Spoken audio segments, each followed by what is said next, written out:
I wish there were mothers out there who really spoke about the sleepless nights, who spoke about like the major changes that you go through with hormones even. I wish like people would speak about it extensively. But the thing is, what's out there is like motherhood is like roses and skittles, rainbows and unicorns. Yeah. That. But it's not. It's that, but it's also that the other side.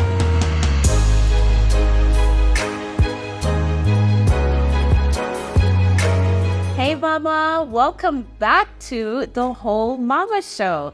I'm your host, Aisha O'Reilly, and we're unveiling the untold stories of motherhood. Thank you so much for your patience, everybody. To everybody who has shared my podcast on social media, who has left a ratings, a review, talked about it with your friends, listened to past episodes. Thanks so much for your patience in waiting for this new season. It has been a little while, I know, but we are back in full swing. And so before we get into anything, please remember to subscribe to the channel so you can get updates on all of the newest episodes. And this is the 4th season. I can't believe it. I have some amazing guests lined up for this season, which by the way is the first video podcast season.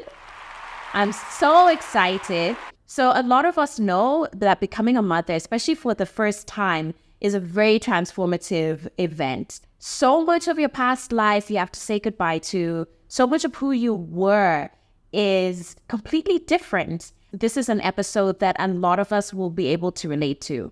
You're not the only mama who didn't have it all together. So my first guest this season is the amazing Vongai Mapho. Many of you know her as a social media content creator, beauty maven, entrepreneur, wife, and mom, but her journey into first-time motherhood wasn't so straightforward. So if you're a mama or auntie of a toddler, you need to hear about this toy that's been a staple in my children's toy baskets. I love that Lego Duplo keeps my kids busy and helps them develop key emotional skills. The Lego Duplo brick is double the size of a standard Lego brick, making it safe for toddlers from age 1.5 upwards to play with. The bigger bricks are easier for toddlers to build as they need less precision and coordination. This set that my son is playing with is called My First Organic Garden and was designed to help develop self-expression and confidence skills. Check out my other episodes for more essential skills that Lego Duplo helps to build. You can get your toddler their Lego Duplo set from toy retailers and any Lego certified store. With Lego Duplo, your child can explore their emotions in a fun and engaging way. Enjoy the episode. Vongai, thanks so much for joining me on the Whole Mama Couch. Yeah, thank you for having me. Yeah, I'm excited about our conversation. Me too. Can we first start with who you are, what do you do, and who calls you mama? So my name is Vongai Mapho, Mamingi Reverse. It's a long one, but I am a content creator, full-time content creator. I own a business. I'm a mom. I own businesses, but the white businesses that people know, is Stream Apparel, and I'm a mom, and I'm a wife. I'm a sister. I'm a friend. Yeah. And mommy too? Aiden Murphy. Ah, he's so cute. He's so cute. How old is he now? One. Has he turned 1 already? Yes, he is. Oh. Yeah, he's turned 1. Why did I think that Amaya was a little bit old? Yeah, I think you did say that one time we met at the Mr. Prioritising. Yeah. And I said, it's because obviously when he was born, I didn't. Me too. I didn't say anything. I just kept quiet and I was just in the moment. Yeah. So, yeah. Okay. He turned 1. Yeah. Okay. So we both have little 1-year-olds. Oh, so how was it? How was the sort of like journey to becoming a mom to Aiden? It was amazing. I want to say that I really had an amazing pregnancy. Yeah. Aiden's pregnancy was quite easy. It got harder in my 3rd trimester, which is why I really despise like 3rd trimester. It's the worst. It's a lot. Yeah, it was the worst. But prior to me getting pregnant, we obviously had our struggles as well. We lost a baby before, and then the journey that led to being pregnant was quite an anxious one. Because obviously, apart from having have dealt with my grief, I was also still like really going through it. And you're always going to have to carry like that fear, like I've lost a baby before. And as much as I had this assurance, I was given this assurance that you're going to be okay. It was an anxious one, not just for me, but for my husband as well. God gave me a really amazing pregnancy. I guess maybe it was to make up for everything that we went through, but it wasn't easy mentally. Yeah. Did you feel like you were anxious throughout the pregnancy? I was. Did it list at any point? No, I was anxious right throughout the pregnancy. Yeah, because when what they say in the first trimester, that's like the most dangerous part of the pregnancy. Yeah, and it was hard because I never knew if I was going to get to that 3 months mark. And then when we eventually got through it, I started having these anxious feelings about losing the pregnancy, because the previous pregnancy, I lost it right in the second trimester. Okay. So I carried those emotions. Yeah. And then I had a bleeding scare, which is nothing really.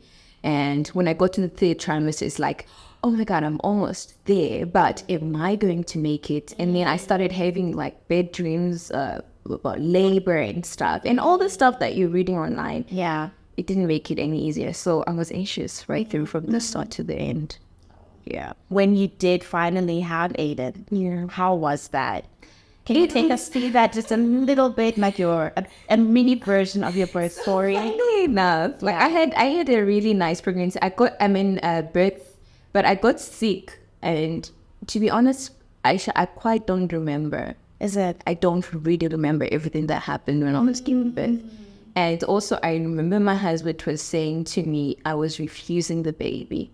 Okay. I was saying, I didn't give birth. Like, after you gave birth? I think it could have been the medication. Yeah. I was heavily sedated. Yeah. I got sick and stuff. Yeah. But that moment, me giving birth, and I don't quite remember. I think the only thing that's helping me jog that memory is the videos that my sister took in my husband. And like the medical personnel was helping me with. Yeah. But apart from that moment, I don't remember. Did you have a Caesar? Yeah, I had a cesarean. Yeah. So were you under? Because for me, I wasn't completely under with my Caesar. No. I was still awake.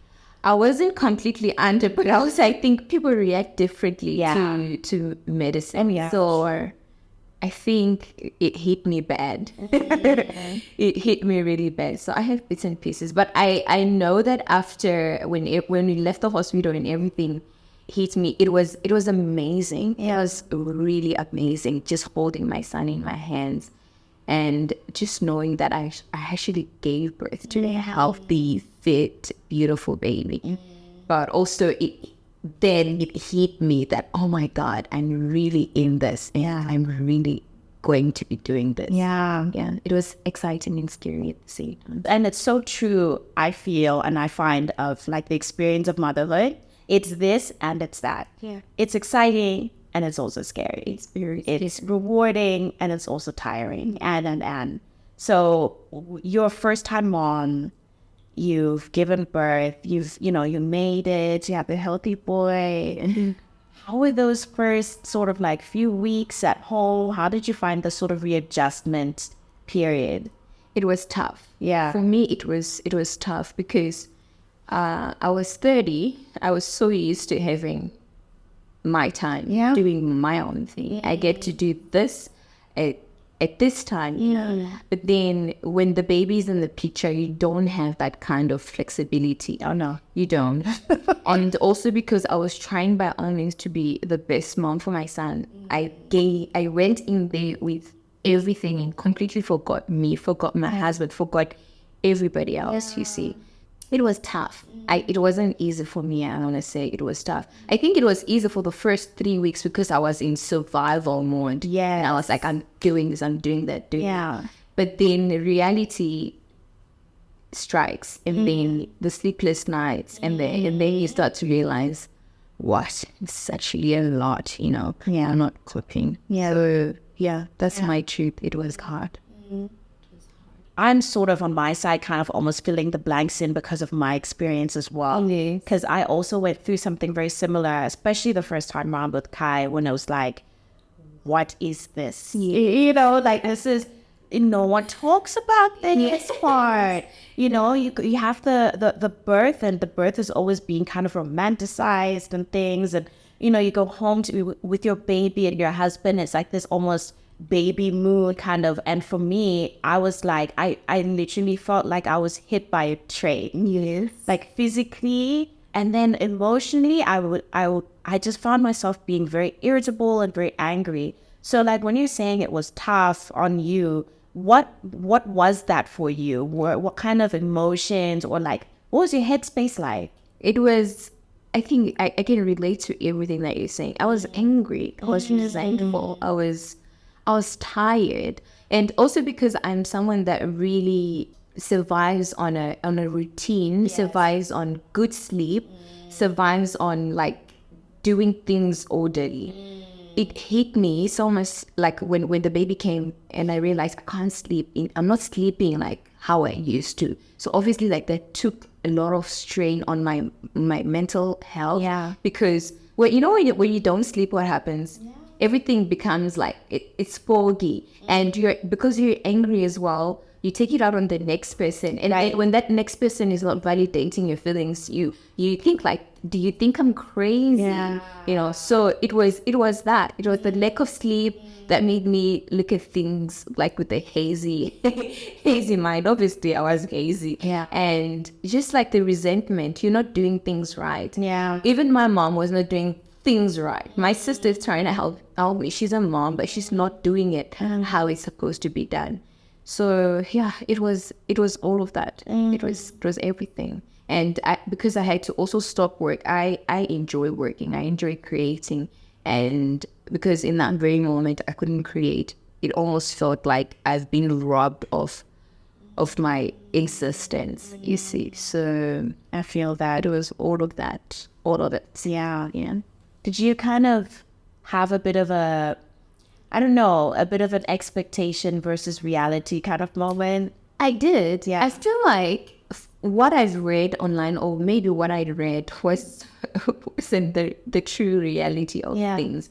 I wish there were mamas out there who really spoke about the sleepless nights, who spoke about like the major changes that you go through with hormones even. Yes. I wish like people would speak about it extensively. But the thing is, what's out there is like motherhood is like roses and skittles, rainbows and Rainbows and unicorns. yeah. That. But it's not. It's that, but it's also that the other side. Yeah. So I wish there was more information out there that's like raw, that's real. But then again, if you do share that side of motherhood, people are judging. Yeah.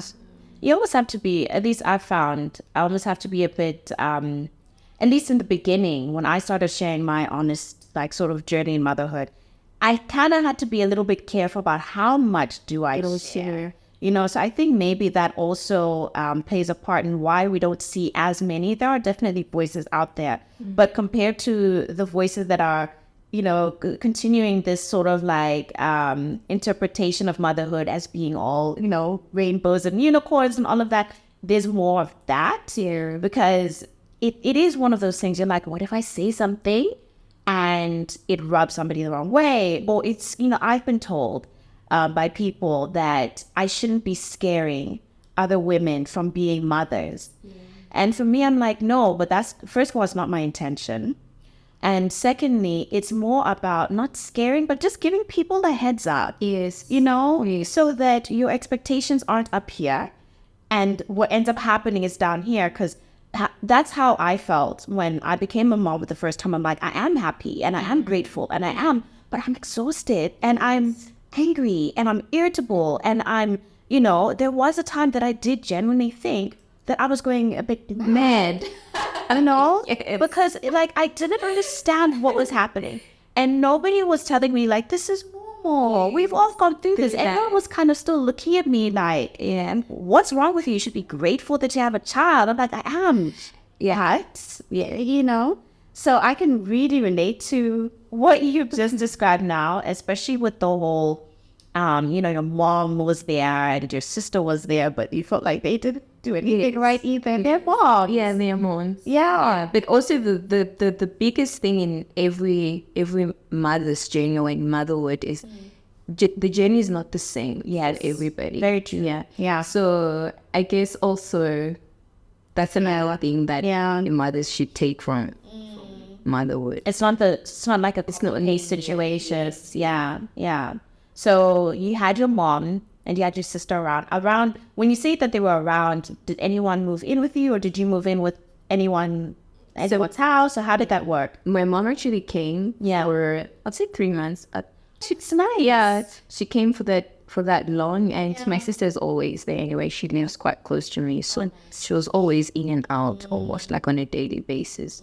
So yeah, I had the support. I don't want to lie, but also I also feel like I didn't need it like that because I wanted to be in it. As much as I could. Yeah. And so how did you find that after a while? Because let's be real, it doesn't matter how good your baby is. That baby's going to come and disrupt your life. Real.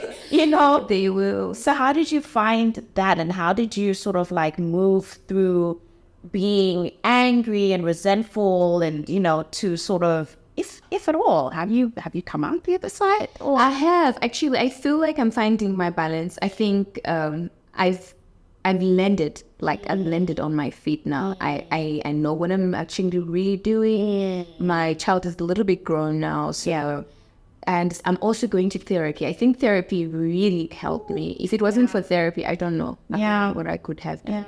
But I really love my therapist. Like she's amazing. She makes me see things in a different perspective because being someone that's orderly, and I sometimes tend to look at things in one dimension. You see, so having her like helping me and her allowing me as well to speak about my emotion, because I'm also someone that struggled a lot with speaking my emotion and just letting the other person know how I'm feeling. She's really helped me. She did ask me one question, like, why do you feel the need to control everything? How does that actually help you? And then I stopped for a minute to actually think, like, how does it actually help me to want to pick up the toy, to put it back, to want to clean up, it doesn't help. It doesn't actually help me with anything, So I've loosened up a little bit. I can have a mess. I can, like right now, if you walk in my home, I do have this tea stain on my carpet, which Aiden knocked. Those people are really fast, hey? They don't care. Rest my carpet tea and I can live through it. Whereas before, you would see me wanting to scrub it out and So actually, being a mom has really helped me to loosen up a little bit. It humbles you, right? It does. Yeah, it does. I love it though. Yeah. I feel very humbled. Like if you ask any of my friends, and like my husband especially, before I had kids, and especially like now having 3 of them, like I'm much more. Because I'm also like you. I'm very much like, I want this and order this and schedule whatever. And if it doesn't go that way, then it's a little bit, but it definitely humbles you. It's almost like what you did to humble you. It does. And I think it's also taught me to accept help and support. Like I can't do everything on my own. Yeah. But I also am grateful that my mom and my sister were there to walk me through this journey, because it helped me to like lean on them to ask for help. I don't know everything. Yeah, actually yesterday I was thinking, oh my God, what, I could actually call my friend and let them mind Aiden whilst I'm coming. And before I wouldn't have done. Really? Yeah. Did you feel like you had to do everything for him? Yes. Yeah. And where does that come from? I think it actually comes from my childhood, all of that.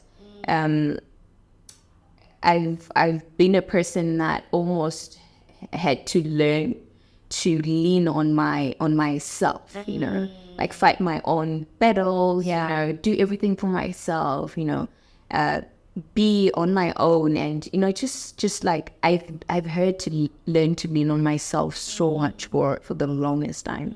So I think it just manifested into motherhood, manifested into like everything else. So I've never known to ask help from someone else. I can do it myself.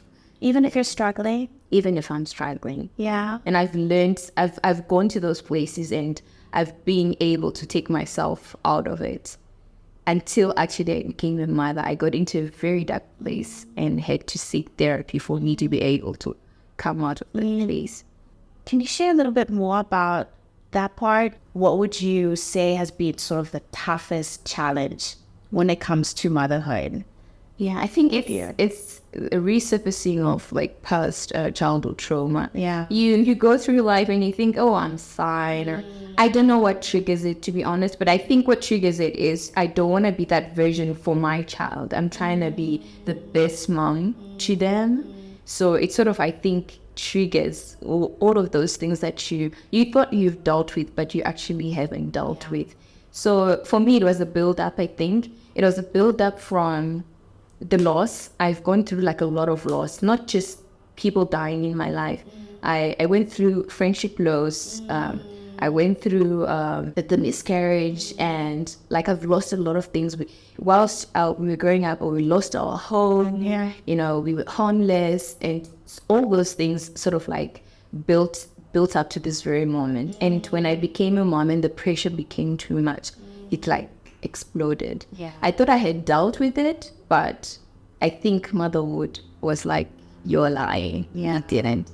So because I guess I wanted to be the best version for my son, everything just came out. And funny enough, I used to be a person who never stopped to feel. Like I was like, I'm not going to feel it. Yes. Doesn't deserve my time, because that's what I was taught as well in my childhood. Like I was taught to be strong, you know, and I was strong as well in my journey for everybody. I'm always that person who like absorbs, and also it goes back to me being an empath, you know, so it's almost like all of that was just like building, you know. And then when I looked at my son as well, I got scared. I'm like, look, be honest with yourself. You're caring so much. Are you going to be the best version for your son whilst you are in this position? Yeah. So it just came out. And I feel so much now. Yeah. Yeah. Do you feel that was more like, because I'm listening to you now, it sounds almost like you were trying to maybe overcompensate. Yes. Definitely. For Aiden? Yes. Yeah. I was trying to overcompensate. And that's always been my problem. Yeah. I overcompensate for everyone. Yeah. For relationships, because that's how because I wasn't treated kindly in my childhood. I've always wanted grace, but I was not given that grace. I go in life giving people the same kind of, you know, like grace, even for things that don't deserve grace. I'm like, it's okay, you know, it's okay, they're fine, you know. And then that Builds up. yeah. So Yeah. yeah. How did you, because, you know, let's be real, like with therapy, at least like I can speak to it personally as well, because for the longest time I was just like, know about this. You know, like, I don't know, but I also got to a point in my motherhood journey where I had no other choice almost, but to at least give it a go. Let's be also even more real. In the Black community in particular, Black African community, it is like, it's almost like it doesn't matter which country in Africa you're from. Therapy is like, who does that? It's still very new. And it's still considered a very like white thing to do. Yes. So did you feel that as a bit of a barrier? And if you did, like, I just want to know how you kind of like got through it, just so that anybody listening and watching can maybe get some kind of sort of inspiration from that. Yeah, so funny enough, you saying that it's sort of like a barrier. I actually called my mom the one day. I broke down. I don't remember why I was crying actually, but I just felt like I was in a tight space. And I also, during motherhood, I was starting to have, like during the early days, I was starting to have suicidal thoughts. But every time I felt bad, I was like, my son, that was the only thing I was thinking of. Yeah. And I called my mom that day crying. Like, I don't know why I was crying. I said, I'm tired. And then she was like, you're tired of what? You know, she didn't understand. And I said, Mom, I can't pick it. I don't know what it is, but I am tired. And my mom took it so lightly because I'm that person that's always like strong. So she took it so lightly. She didn't understand. I even dropped the call on her. And then I was like, who am I going to tell? My husband was at work. And I was just like, I don't want her like burden. Yeah. I don't want to tell my sister. My sister didn't even know I was going through this whole thing because I would be strong for my child. Right. I would be strong in front of everybody, and then I would go in the room and I would cry, and then I would come back. I would be fine. So lucky enough, I have a really good friend of mine. She's far, but she understands this whole journey. Like she understands how the mind can sometimes work. And she's like, friend, you need to go to therapy. That's what she said to me. And then I was like, but in my head, I don't need therapy. I'm strong. I've always been able to get through this, you know. What's my mom going to think? What's my sister going to think? Who's the, like, you know, this whole image that I had, because, you know, people are quite resistant to therapy. They don't understand it. Yes. But I think I appreciate her at that moment because she's the only person who understood me, and she's actually the person that pushed me to. If it wasn't for her, I wouldn't have gone for therapy. I wouldn't have gone. Maybe I would have suffered, harbored it again, like, and then just move on. Yeah. So I'm grateful for her. Yeah, I'm grateful for her. I do have those people that don't understand what therapy is all about around me, but I'm quite grateful for her that in that moment she led me on the right path. Yeah. And also really grateful for my husband because when I said I'm going to therapy, he was like 100%. Yeah. Let's book someone. Yeah. I'm going. Yeah. Yeah. And that's so important, you know, to have at least one person, I find, who isn't going to sort of like, look at you a bit sort of like, really? Yeah. You know, look at you a bit kind of, who does that? And, you know, it's a really like, because therapy is amazing. I love my therapist as well. He's brought a really important he's just very valuable in my life. But at the same time, it's hard work. It is going through what you need to go through and to talk about the things that you have to talk about, and it's very vulnerable. It is. And it can be quite emotionally draining. So if you don't have that support, I think it can be quite lonely. It is doing that. So I'm glad that your husband, you had your friend and your husband as well, who helped you with that. Yes. So about how many, was it like, about how many months after Aiden was born did you kind of start this journey of therapy and self-help? It was actually 5 months after he was born. Yeah. So I was breaking a long time before that, but it was only after 5 months that I decided, you know what, this is actually not happening. Yeah. I actually went one weekend. I think Aiden was like 6 months, and I had to drop him off we drove to Durban, and I was just like, Mom, take him. I just need to go find myself. And I just went. And I'm so glad that I did that. And that's when I also started like my therapy sessions. And I'm so glad I did that because it really helped me a lot. Are you still going to therapy? I'm still going to therapy, 100%. Yeah, still going to therapy, and I just love it there. Yeah. I love that. Also, she's a stranger. You know, she has her opinion is not biased. You know? Yeah. So I just love that. Yeah. I think that's something that a lot of, at least I found, you know, when I've spoken to some of my friends who don't go to therapy, who've never gone to therapy, they're like, isn't it weird? Isn't it weird when you're just talking to someone who you don't know? And now that she said that, I'm like, actually, that is quite nice. Yeah. Because they don't know. They know my history a certain way, but they don't know all of that. Yes. And so they're listening to me in that moment.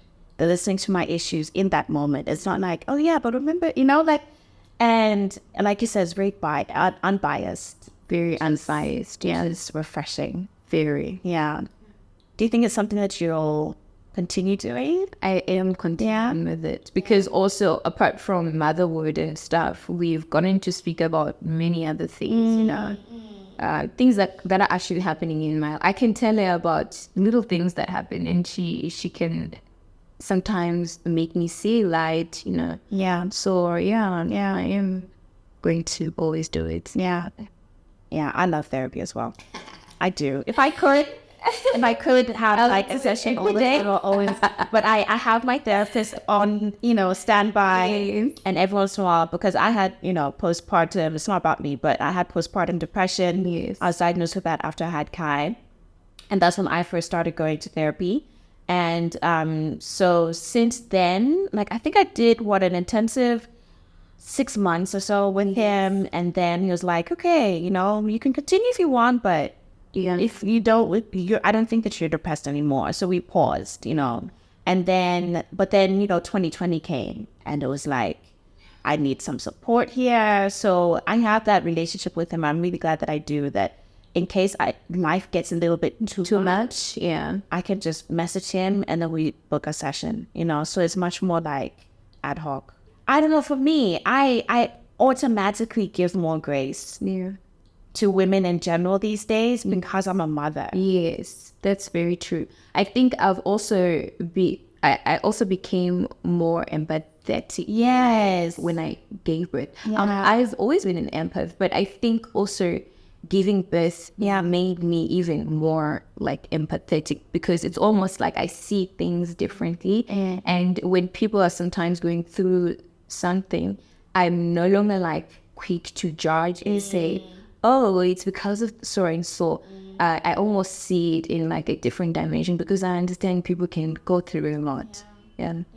Apart from everything, I'm just really grateful for the motherhood journey. Yeah. I'm grateful for everything. I want to say, like, I'm super grateful for everything that has happened, anything that has taken place, because it's led me to this place and who I am. Yeah. Nah. Yeah. I'm not the same. You're not the same. I'm not the same. And that's okay. That's okay. Yeah. Yeah. I think I struggled holding on to that person that I was before. But I think if we do look back as well, you're not the same person that you were 10 years ago, 5 years ago, pre-COVID. So, and that's a good thing. I can't remember where I heard, I don't know if it was Michelle Obama who said it in her book, Becoming, something along the lines of, if you are still the same person as you were, that means that you haven't grown. There's no growth. There's no growth whatsoever. No. And who wants to be the same person they were when they were 17 or 25 or whatever? So you need to evolve. You need to evolve. Absolutely.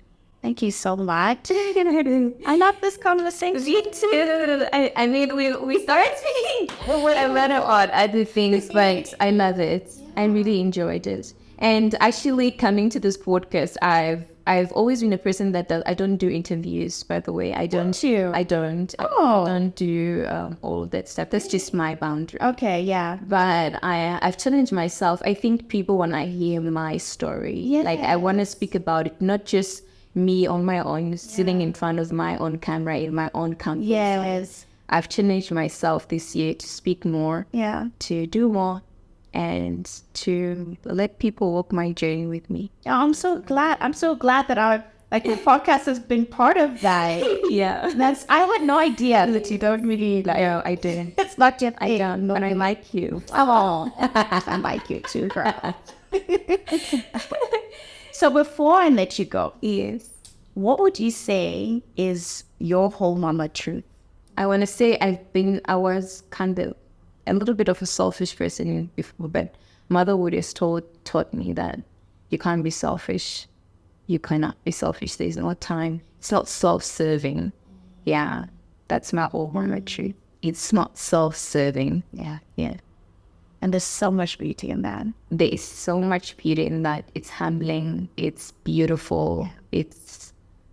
I'm happy to serve. Yeah. Oh, I don't know where that kept coming in my feels. I'm happy to serve. Because that is what we're doing. And we really are doing that. Yeah. And I wouldn't change it for anything in the world. Yeah. Ah, beautiful. Thanks, Vongai. Thanks, Aisha. Thanks for coming. Thanks for chatting. Yeah. Guys, follow my page. I was about. Where can they find you? So you can find me on Instagram at Vongai Mapho, and you guys can buy your neutral clothing, your basics from Dream Apparel. Oh, that stuff. Yeah. Every time I'm on there, I'm just like, and you forgot your other plug. Oh, and my home styling. Yes.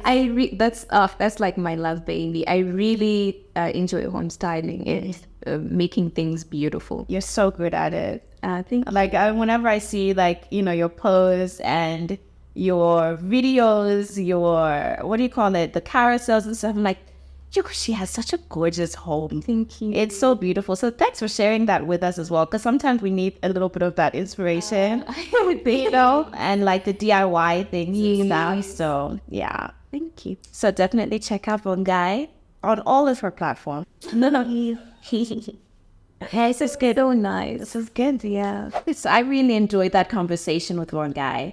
And I'm just so glad that we are finally at a place where, as African and Black women, we are able to openly talk about seeking professional help in the form of therapy. I know that's something that it's still not necessarily the most comfortable topic in some conversations, but it is so needed.